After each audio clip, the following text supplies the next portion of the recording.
Chapter 7 of A Study in Scarlet by Sir Arthur Conan Doyle. Chapter 7 Light in the Darkness.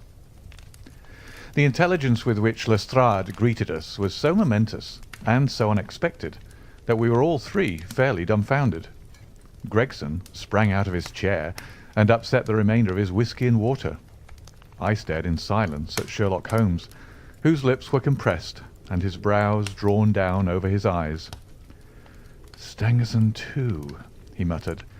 "The plot thickens." "It was quite thick enough before," grumbled Lestrade, taking a chair.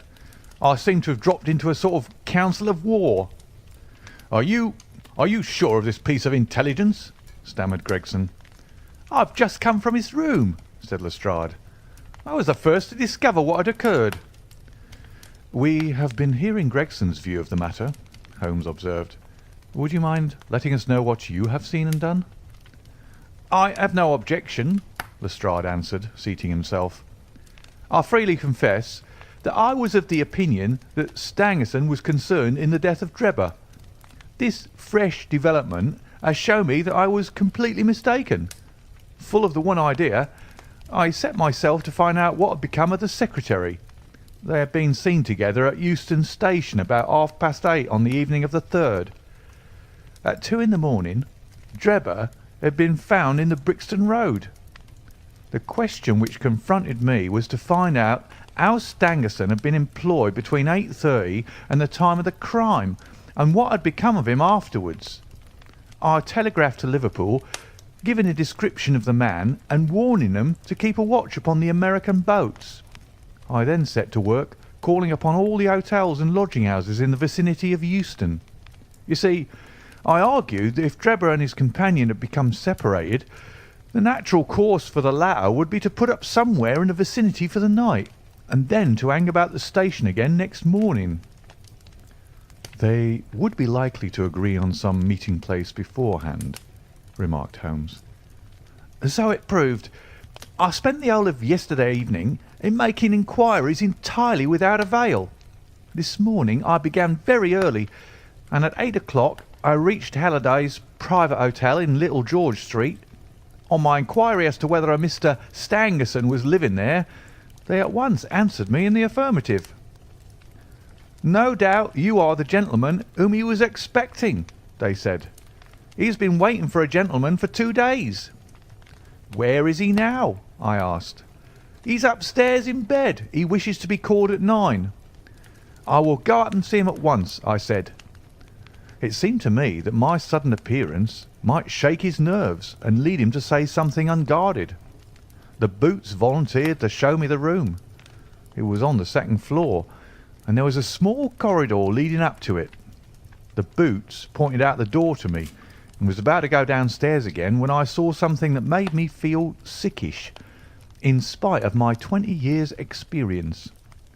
From under the door there curled a little red ribbon of blood, which had meandered across the passage and formed a little pool along the skirting at the other side. I gave a cry, which brought the Boots back. He nearly fainted when he saw it. The door was locked on the inside, but we put our shoulders to it and knocked it in. The window of the room was open, and beside the window, all huddled up, lay the body of a man in his nightdress.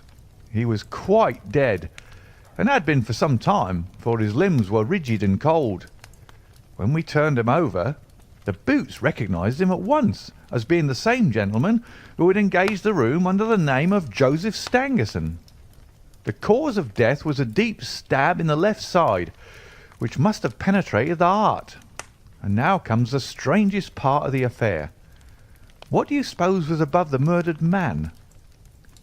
I felt a creeping of the flesh and a presentiment of coming horror, even before Sherlock Holmes answered. "The word Rache written in letters of blood," he said. "That was it," said Lestrade in an awestruck voice, and we were all silent for a while. There was something so methodical and so incomprehensible about the deeds of this unknown assassin that it imparted a fresh ghastliness to his crimes. My nerves, which were steady enough on the field of battle, tingled as I thought of it. "The man was seen," said Lestrade. "A milk boy, passing on his way to the dairy, happened to walk down the lane which leads from the mews at the back of the hotel. He noticed that a ladder, which usually lay there, was raised against one of the windows of the second floor, which was wide open. After passing, he looked back and saw a man descend the ladder. He came down so quietly and openly that the boy imagined him to be some carpenter or joiner at work in the hotel. He took no particular notice of him, beyond thinking in his own mind that it was early for him to be at work. He has an impression that the man was tall, had a reddish face, and was dressed in a long brownish coat. He must have stayed in the room some little time after the murder, for we found blood-stained water in the basin, where he'd washed his hands, and marks on the sheets, where he deliberately wiped his knife." I glanced at Holmes on hearing the description of the murderer, which tallied so exactly with his own.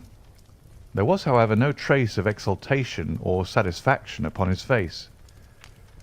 "Did you find nothing in the room which could furnish a clue to the murderer?" he asked. "Nothing. Stangerson had Drebber's purse in his pocket, but it seems that this was usual, as he did all the paying. There was 80-odd pounds in it, but nothing had been taken. Whatever the motives of these extraordinary crimes, robbery is certainly not one of them. There were no papers or memoranda in the murdered man's pocket, except a single telegram, dated from Cleveland about a month ago, and containing the words, 'J.H. is in Europe.' There was no name appended to the message." "And there was nothing else?" Holmes asked. "Nothing of importance. The man's novel, with which he had read himself to sleep, was lying upon the bed, and his pipe was on a chair beside him. There was a glass of water on the table, and on the window-sill a small chip ointment box containing a couple of pills." Sherlock Holmes sprang from his chair with an exclamation of delight. "The last link!" he cried exultantly. "My case is complete."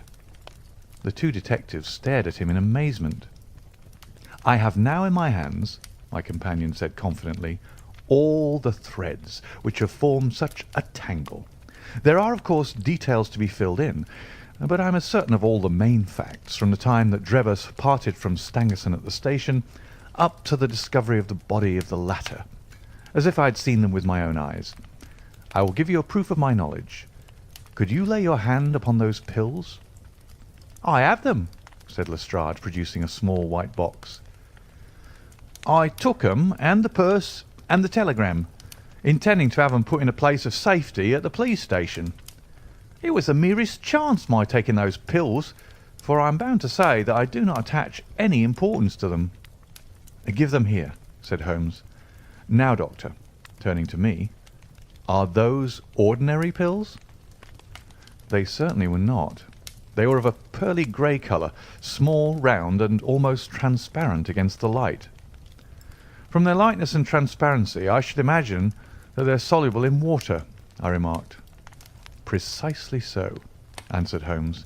"Now, would you mind going down and fetching that poor little devil of a terrier which has been bad so long, and which the landlady wanted you to put out of its pain yesterday?"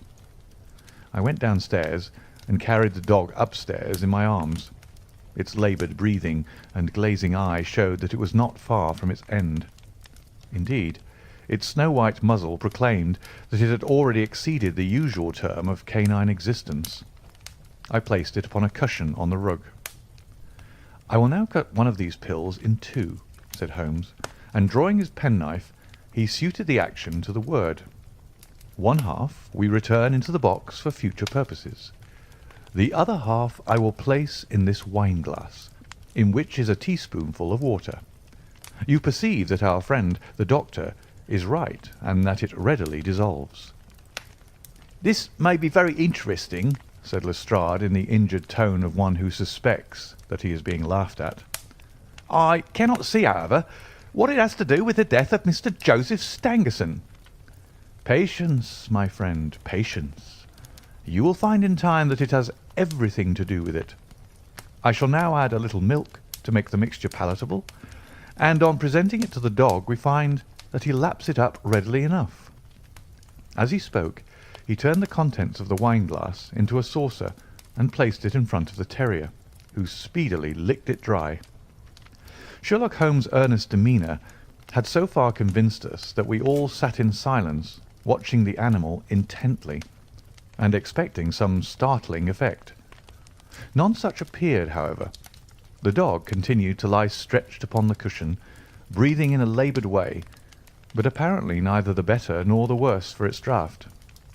Holmes had taken out his watch, and as minute followed minute without result, an expression of the utmost chagrin and disappointment appeared upon his features.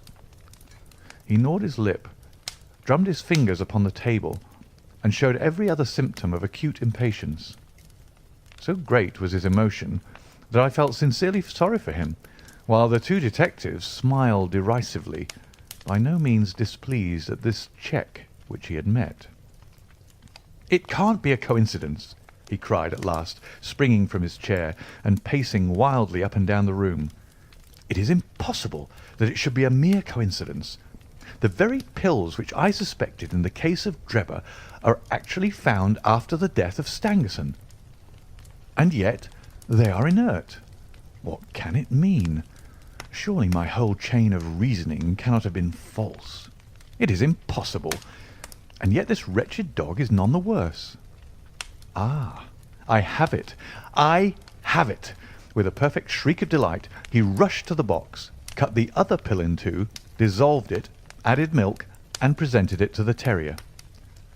The unfortunate creature's tongue seemed hardly to have been moistened in it before it gave a convulsive shiver in every limb and lay as rigid and lifeless as if it had been struck by lightning.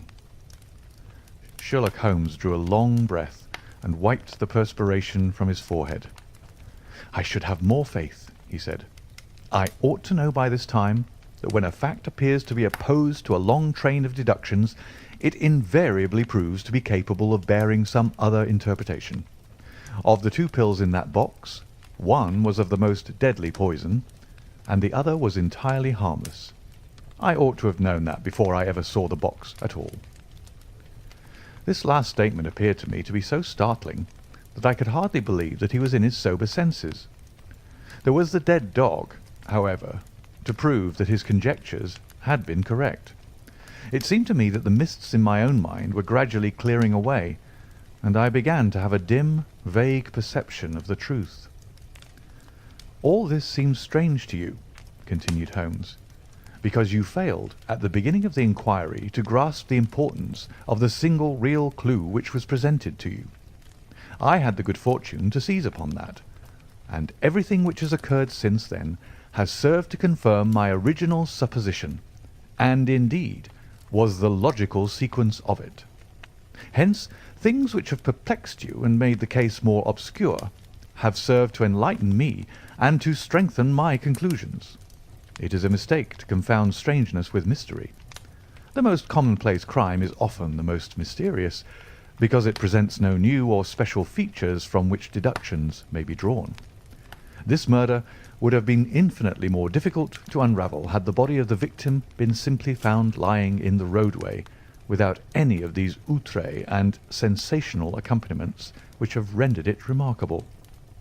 These strange details, far from making the case more difficult, have really had the effect of making it less so." Mr. Gregson, who had listened to this address with considerable impatience, could contain himself no longer. "Look here, Mr. Sherlock Holmes," he said, "we're all ready to acknowledge that you are a smart man, and you have your own methods of working. We want something more than theory and preaching now, though. It's a case of taking the man. I have made my case out, and it seems I was wrong. Young Charpentier could not have been engaged in this second affair. Lestrade went after his man, Stangerson, and it appears that he was wrong too. You've thrown out hints here and hints there, and seem to know more than we do. But the time has come when we feel that we have a right to ask you straight out how much you do know of the business. Can you name the man who did it?" "I cannot help feeling that Gregson is right, sir," remarked Lestrade. "We've both tried, and we both failed. You have remarked more than once since I've been in the room that you had all the evidence which you require. Surely you'll not withhold it any longer?" "Any delay in arresting the assassin," I observed, "might give him time to perpetrate some fresh atrocity."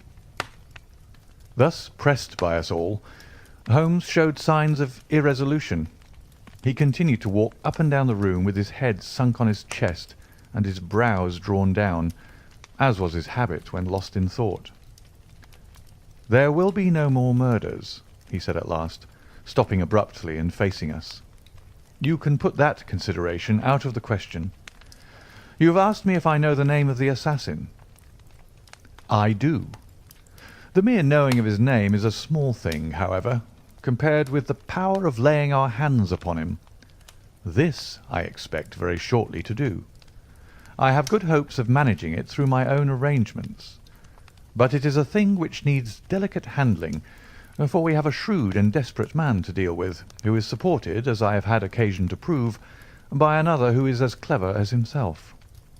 As long as this man has no idea that anyone can have a clue, there is some chance of securing him. But if he had the slightest suspicion, he would change his name and vanish in an instant among the 4 million inhabitants of this great city. Without meaning to hurt either of your feelings, I am bound to say that I consider these men to be more than a match for the official force, and that is why I have not asked your assistance. If I fail, I shall of course incur all the blame due to this omission, but that I am prepared for. At present I am ready to promise that the instant that I can communicate with you without endangering my own combinations, I shall do so." Gregson and Lestrade seemed to be far from satisfied by this assurance, or by the depreciating allusion to the detective police. The former had flushed up to the roots of his flaxen hair, while the other's beady eyes glistened with curiosity and resentment. Neither of them had time to speak, however, before there was a tap at the door, and the spokesman of the street Arabs, young Wiggins, introduced his insignificant and unsavoury person. "Please, sir," he said, touching his forelock, "I have the cab downstairs." "Good boy," said Holmes blandly. "Why don't you introduce this pattern at Scotland Yard?" he continued, taking a pair of steel handcuffs from a drawer. "See how beautifully the spring works. They fasten in an instant." "The old pattern is good enough," remarked Lestrade, "if we can only find the man to put 'em on." Very good, said Holmes, smiling. "The cabman may as well help me with my boxes. Just ask him to step up, Wiggins." I was surprised to find my companion speaking as though he were about to set out on a journey, since he had not said anything to me about it. There was a small portmanteau in the room, and this he pulled out and began to strap. He was busily engaged at it when the cabman entered the room. "Just give me a help with this buckle, cabman," he said, kneeling over his task and never turning his head. The fellow came forward with a somewhat sullen, defiant air, and put down his hands to assist. At that instant there was a sharp click, the jangling of metal, and Sherlock Holmes sprang to his feet again. "Gentlemen," he cried with flashing eyes, "let me introduce you to Mr. Jefferson Hope, the murderer of Enoch Drebber and of Joseph Stangerson." The whole thing occurred in a moment, so quickly that I had no time to realize it.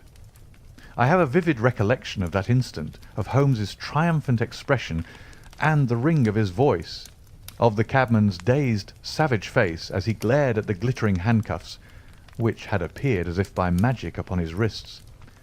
For a second or two we might have been a group of statues. Then, with an inarticulate roar of fury, the prisoner wrenched himself free from Holmes's grasp and hurled himself through the window. Woodwork and glass gave way before him, but before he got quite through, Gregson, Lestrade, and Holmes sprang upon him like so many staghounds. He was dragged back into the room, and then commenced a terrific conflict. So powerful and so fierce was he that the four of us were shaken off again and again. He appeared to have the convulsive strength of a man in an epileptic fit. His face and hands were terribly mangled by his passage through the glass, but loss of blood had no effect in diminishing his resistance.